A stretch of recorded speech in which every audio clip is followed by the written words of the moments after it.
देख रहे हैं इंडिया न्यूज का digital platform India news national और आपके साथ मैं हूं गौरव सिंह। जी हां दोस्तों, इस वक्त की अगर सबसे बड़ी खबर की बात की जाए तो अब की बड़ी खबर यही है कि कल संसद में बजट पेश होगा। कल संसद में बजट पेश होगा और यह बजट वित्त मंत्री निर्मला सीतारमण पेश करेंगी। निर्मला सीतारमण इस बार अपना चौथा आम बजट पेश करने जा रही हैं और चौथा आम बजट पेश होने के लिहाज से हमें सबसे पहले तो सबसे जो पहला सवाल है वो ये खड़ा होता है सबके दिमाग में कि आखिर बजट होता क्या है, बजट क्यों पेश किया जाता है, इससे क्या मायने हैं, सरकार बजट पेश करके क्या कुछ साबित करना चाहती है। तो इन सभी सवालों के जवाब हम आपको बेहद ही आम भाषा में देंगे और आपको समझाएंगे कि आखिर बजट होता क्या है, आम बजट के क्या मायने हैं। दोस्तों, एक छोटी सी बात है, जैसे कि आप अपने घर में एक बजट बनाते हैं अपने परिवार के लिए कि आपके घर में इतनी आमदनी है, उसे आपको इस तरीके से खर्च करना है, इतना पैसा बच्चों की फीस में जाएगा, इतने से बच्चों का राशन आएगा, इतने पैसे से दवाइयां आएंगी, इतना पैसा फल और सब्जियों के लिए खर्च होगा, इतने पैसे को से आपकी जो सेविंग्स है वो होंगी और बाकी बचे पैसे से आप कुछ अलग खर्चे करेंगे।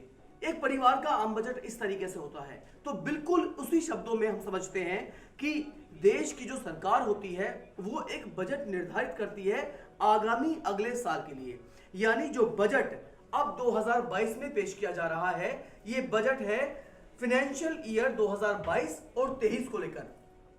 जी हां, जो आने वाला एक साल है उसको लेकर यह बजट पेश किया जा रहा है। दरअसल संविधान के आर्टिकल 112 के तहत एनुअल फाइनेंशियल स्टेटमेंट को ही बजट कहा जाता है, जिसे आम बजट हम लोग कहते हैं।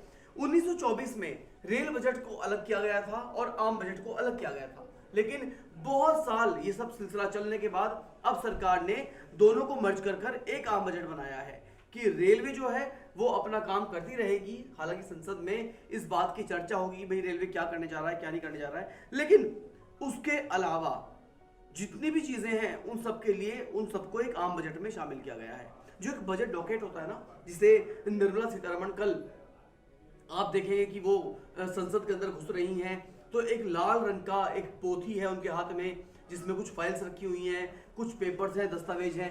अब आमतौर पर यही होता है। और अब तो क्या हो गया कि बजट का जो डब्बा है उसका आकार भी बहुत छोटा कर दिया गया है।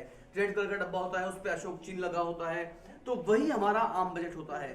उसको पेश जब करेंगी निर्मला सीतारमण वित्त मंत्री हमारी कल संसद में, तो उसमें क्या होगा, उसमें दरअसल 16 दस्तावेज होते हैं। जो एक बजट डॉकेट होता है उसमें 16 दस्तावेज होते हैं।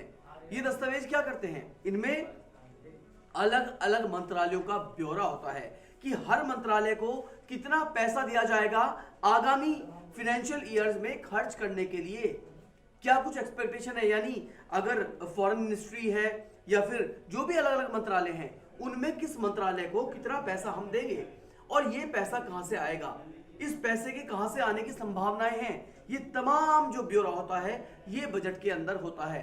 जैसा कि अगर रेलवे में हमें रेलवे मिनिस्ट्री को इतना पैसा देना है खर्च करने के लिए कि रेलवे इतने बड़े बजट से अपने आप में सुधार करेगी, टेक्नोलॉजी लाएगी, नई लाइनें बिछेंगी, नए इंजन आएंगे, नई चीजें मॉडर्न होंगी, रेलवे में इतने कोचेस बढ़ाए जाएंगे। तो अब ये जो पैसा हमने निर्धारित किया है जो अगले साल रेलवे पे खर्च होगा, लेकिन ये पैसा आएगा कहां से, उसका भी पूरा ब्यौरा होता है कि रेलवे के टिकट से हमें इतनी आमदनी मिलेगी, ऑन एन एवरेज हमारे इतने यात्री रेलवे में सफर करते हैं, जो एक पर्सन से हमें इतना टिकट मिलता है तो हमें ऑन एन एवरेज हमारी सालाना इतनी कमाई होती है, तो इतनी कमाई का इतना बड़ा हिस्सा हम रेलवे में ही खर्च कर देंगे और जो बाकी होगा वो मुनाफा होगा। तो ये तमाम जो चीजें हैं ये बजट के अंदर शामिल की जाती हैं। एक बजट डॉकेट में 16 दस्तावेज होते हैं जो अलग अलग मंत्रालयों पर आधारित होते हैं और इन्हीं डॉकेट्स में लिखा होता है, इन्हीं दस्तावेज में लिखा होता है कि किस मंत्रालय को आगामी फाइनेंशियल ईयर में कितना पैसा दिया जाना है और उस पैसे से को कहां से कमाना है।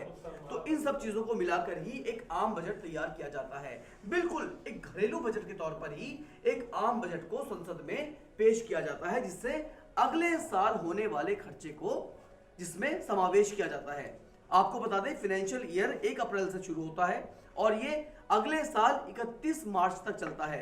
जैसे अब जो बजट होगा ये बजट पेश किया जाएगा 1 फरवरी को, लेकिन जो लागू होगा वो होगा 1 अप्रैल 2022 से और ये अगले फाइनेंशियल ईयर यानी 31 मार्च 2023 के लिए बनाया जा रहा है। तो इस बार जो बजट आएगा उसमें क्या कुछ चेंजेस होंगे, टेक्नोलॉजी कैसी रहेगी, क्या चीज सस्ती होनी है, क्या चीज महंगी होनी है, किस दिशा में सरकार कितना पैसा खर्च करेगी, किस पैसे को कहां से कमाया जाएगा, सरकार अपने खजाने में से अतिरिक्त कितना पैसा किस मंत्रालय को देगी, ये तमाम चीजें इस बजट में शामिल होने वाली हैं। तो दोस्तों हमने आपको बहुत ही आसान भाषा में समझाया है कि आखिर आम बजट क्या होता है और इसे कैसे बनाया जाता है, और उम्मीद करते हैं ये इंफॉर्मेशन आपको जरूर समझ में आई होगी, आपको अच्छी भी लगी होगी। अगर वाकई आपकी ये चीज समझ में आई है और आप इस इंफॉर्मेशन को अपने कुछ और साथियों तक पहुंचाना चाहते हैं तो इस वीडियो को जरूर शेयर करें। इसके अलावा वीडियो अच्छी लगी हो तो इसे लाइक करें और हमारा चैनल इंडिया न्यूज नेशनल जरूर सब्सक्राइब करें। धन्यवाद। अगर आपको हमारा ये वीडियो पसंद आया हो तो वीडियो को लाइक करें और चैनल को सब्सक्राइब करें और हाँ, बेल आइकन को दबाना ना भूलें ताकि आप तक वीडियो का नोटिफिकेशन पहुंचता रहे। देश और दुनिया की तमाम खबरों के लिए देखते रहिए इंडिया न्यूज नेशनल।